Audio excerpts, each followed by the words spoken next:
Bharat Tiwari encounter मामले पर बवाल छिड़ गया है। देखिए, आज महाजुटान हो रहा है और इस महाजुटान में तमाम बड़े नेता पहुंच रहे हैं। इस महाजुटान में बीजेपी के लोग पहुंचकर आलोचना कर रहे हैं अपनी ही सरकार की। जी हां, बीजेपी में अश्विनी चौबे से लेकर आनंद मिश्रा और भी कई नेता ने इसकी आलोचना की। तो जदयू से संजय झा, जमा खान, सब लोगों ने। अब ऐसे में मिथिलेश तिवारी का बयान आ गया। बीजेपी में टूट अब खुलकर सामने आ रही है। गलत तो हुआ है, विपक्ष तो इस बार बोल ही नहीं रहा है। इस बार अगर कोई बोल रहा है तो सत्ता पक्ष में ही बैठे लोग इस बात पर उंगली उठा रहे हैं। यहां तक कि मैथिली ठाकुर ने भी इसको गलत बताया, जो कि पहली बार के विधायक हैं और सबसे कम उम्र की विधायक है। उन्होंने भी ट्वीट करके इस चीज को गलत बताया कि कानून को कोई अपने हाथ में नहीं ले सकता है। अब इस पर मिथिलेश तिवारी भड़क उठे। शिक्षा मंत्री, बीजेपी नेता और विधायक हैं, भड़क उठे हैं, बम्पर गुस्से में बड़ा बयान दे रहे हैं। देखिए क्या कुछ कह रहे हैं एनकाउंटर पर, बातों को उनकी सुनिए।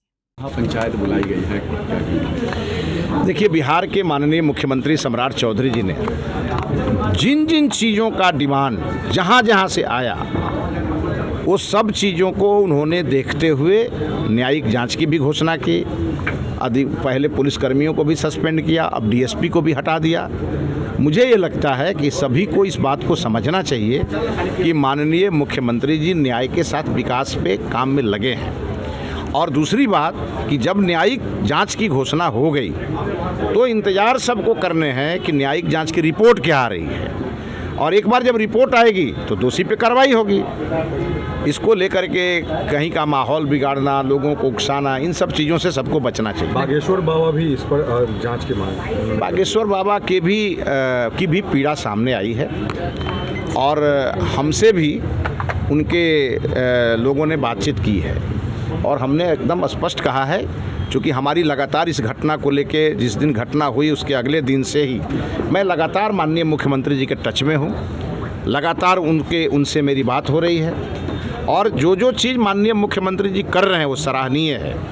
उन्होंने कभी भी इसका ये नहीं सोचा कि चूँकि वो राज्य के मुखिया हैं और उनकी जिम्मेवारी एक तरफ जहां कानून का राज भी स्थापित करने का है, वहीं दूसरी जिम्मेवारी बिहार के लोगों के हितों की रक्षा भी है। लेकिन जिस तरह विपक्ष के पास कौन सा मुद्दा है? विपक्ष के पास कोई मुद्दा है? बांग्ला के अलॉटमेंट को लेकर विपक्ष लड़ रहा है, यही तो मुद्दा है उनके पास।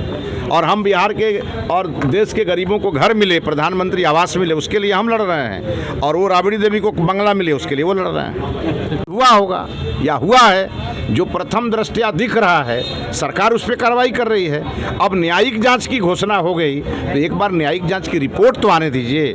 रिपोर्ट जैसी आएगी हूबहू कार्रवाई हो। महापंचायत बैठ गए हैं, आज लोग वहाँ पे कर रहे हैं, बड़े स्तर पर इस तरह से जुटान। प्रशांत किशोर भी वो भी पहुँचे हुए हैं। भाई सब जा रहे हैं, हम कहाँ किसी को रोक रहे हैं, लेकिन हमारा कंसर्न यही है कि जो लोगों ने अभी तक डिमांड किया, कहा न्यायिक जांच हुआ, कहा डीएसपी हटाओ, डीएसपी हटा, तो पहले दिन ही पुलिसकर्मियों को सस्पेंड किया। कुल मिला के सरकार तो खड़ी है ना, साथ में सरकार परिवार के साथ खड़ी।